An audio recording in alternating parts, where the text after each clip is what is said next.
Hi, good day all. Good evening all. Right.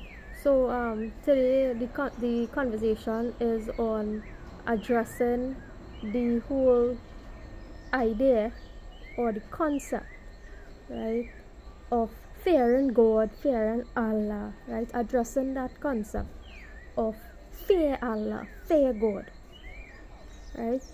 Right. So as you all know, I've been reading the Quran and stuff, and I'm almost finished with it, right? In a few days or so, 10, 12 days or so, right? Um, so the concept of fearing God, fearing Allah, right? And why there must be a need to fear God or fear Allah, right? Asking a question, right? Why is there in me? So I'm putting my concerns out there. If anybody who wishes to respond to it, they can feel free to do so. Why is there a need to fear Allah, right? Fear God, right? If you know who God is, you're not going to fear, right? If you know who God is, you are not going to fear, right? There will be no fears, right? If you know who Allah is, there will be no fears. If you know who God is, there will be no fears, right? So the whole idea is to get to know Allah, get to know God, right? Same person, same thing, different manifestations, right? Same person, same thing, same he, she, it, different manifestations, right? Same God, same Allah, same Shiva, same Krishna, same Ram, same Haribol, same um, Mother Kali, same Parvati, same everybody. Different manifestations of the same, right? So this is a conversation, and we continue it along with bridging that gap between polytheism and monotheism, right? It's all included in that. Everything is contained, right? So, different manifestations, same supreme being. Different manifestations, same supreme being, right? Creator, sustainer. Some say destroyer. I prefer the word dissolver, right? I don't like the word destroyer, right? So, creator, sustainer, dissolver in its own time, right?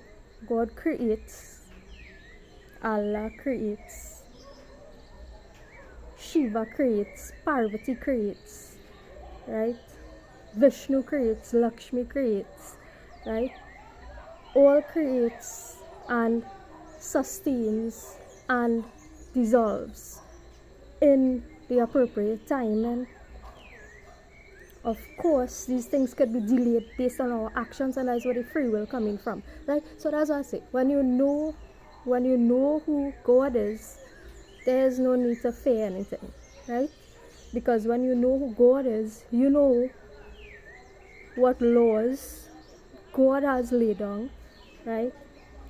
You know the laws that has been laid down, and everything functions according to this law, right? Everything is created, sustains, and dissolves according to this law, right?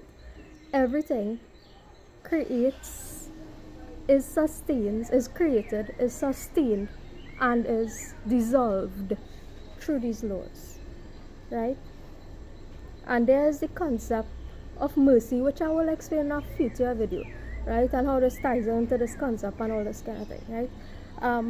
But as a general rule or as a general law, God laid down these rules, so there's no need to fear God. God is neutral, right? God is neutral. God doesn't get involved in the affairs of human beings, right? God is actually neutral. God placed these laws, right? God put the laws in place, and God, Allah, whoever, is actually neutral to all these happenings, right? So when we say we want to become God-like, right? God-like is to adopt that neutrality and all by adhering to the laws, and you adopt that neutrality, right? Because God is the one who put the laws in place, right? God is the one who put the laws in place, so you adopt that neutrality, right? And that's how you won't fear, right? You won't fear God, right? What people mean when they say fear God or fear Allah? What does this really mean? People mean fear consequence, right? People mean fear consequences. That's what is really the fear, where the fear come in there. And when you abide by the laws, there is no need to fear any consequence, right? So there's no need for fears generally in life, right? There's no need to fear generally in life, right?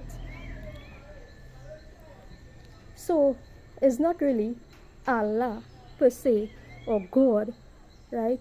And there's not to say that, oh, God is my best friend and I'm holding his hand and happily, merrily down the lane, merrily down the lane, row your boat gently down the stream and all that kind of thing, right? There's nothing like that even, right? God has that component to it, right? But it also has the judgment aspect to it, which is the consequence aspect to it, right? Which many of us have faced and are going through right now, right? Which many of us have faced and are still going through right now, right? Which is the consequence aspect to God, right? The consequence aspect to God, right? So yes, God has the holding hands and walking down the road, right? Jesus, I'm gonna carry you in my arms kind of thing, right? But it also has the consequence aspect to it, as a consequence of not doing the right thing and whatever, right? So I don't fear Allah, right? I'm putting that out there in public. I regardless of how much thing I read in that book and how much people say this, that I don't fear, right? I don't fear God, I don't fear Allah, right? As is to understand, because I gone through quite my consequences and still going through, right? I've gone through the consequence. So when they say fear Allah, what they mean is fear consequence, right? I'll repeat that again. When people say, or the book says fear Allah, they mean fear consequences, right? And if you are prepared to face consequences for your actions, there's no need to fear anything, right? Because God, Allah, is the one who put the guidelines in place, right? The general guidelines in place, right? The idea is not to make everybody robots and, oh, you pray as you've seen me pray and whatever. You have your own way of praying. Pray as you connect with God. You pray in that way, right? You pray in your way. Everybody is not meant to be robots is not meant to be any one world state, one world religion, anything like that, right? This concept of pray as you've seen me pray and whatever, everybody have their own method of connecting to the divine, right? Everybody have their method of connecting to the divine. That's why I am not going to come here and try to convert or turn everybody into one religion or follow the way I've been praying. Present the information. Whoever want to adopt it, adopt it. Present the information, right? Whoever want to adopt it, they adopt it, right? Present the information or the knowledge that you know or that has helped you in your journey in life, right? And whoever wishes to adopt it will adopt it, right? So that's well, when these voices be like, we will wait. I am saying that you all will wait forever and for eternity, right? Because I am not going to do all these things, right? So life is very, very simple. Life is very, very simple, right? So we are going back to the simplicity of things, simplicity of life itself, right? So I don't have these fears, because I believe, right? And I know that I have an appropriate enough understanding of God, Goddess, it, right? And I have an appropriate understanding of what I am required to do, right, in this life. So once you have an appropriate understanding of that, there is no need to fear God, fear Allah, fear any of these things, right? So that's just the message for today. Do not fear. Once you're doing the right thing, right, there's no need to fear anything, right? Take care, everybody.